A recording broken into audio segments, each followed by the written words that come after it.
తను కాల్ చేసినప్పుడు అమ్మగారు గనుక హైదరాబాద్‌లో ఉండి ఉంటే, తన ప్రేమ గురించి గాని, తనకొచ్చిన ఇబ్బంది గురించి ఏమైనా షేర్ చేసుకొని ఉండేదేమో.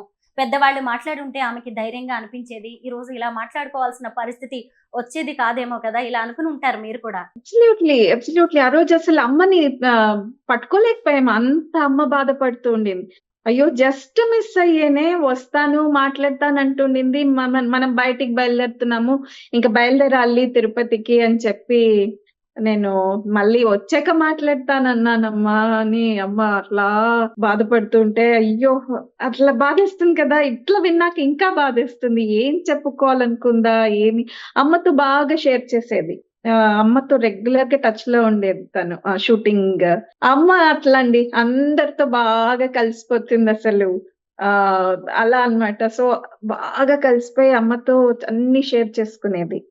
ఆహ్, చాలా బాధపడ్డామసలు. నాకు కూడా చాలా బాధేసిందండి. వెన్ వి హర్డ్ దిస్ అసలు. It took some time for all of us. Uday కూడా కొన్నాళ్ళు అన్నీ ఆపుకున్నాడు. I mean he couldn't come out of this shock. అప్పుడు కూడా Uday also was completely down. వెంటనే వి కట్ షార్ట్ ఆ ట్రిప్ అందరూ వచ్చేసాం. వెనక్కొచ్చేసాం వెంటనే అని ఉదయ్ అమ్మ అక్కడికెళ్లారు. నేను వెనక్కొచ్చేసాను. వాళ్ళక్కడికెళ్లారు ఆంటీ దగ్గరికి.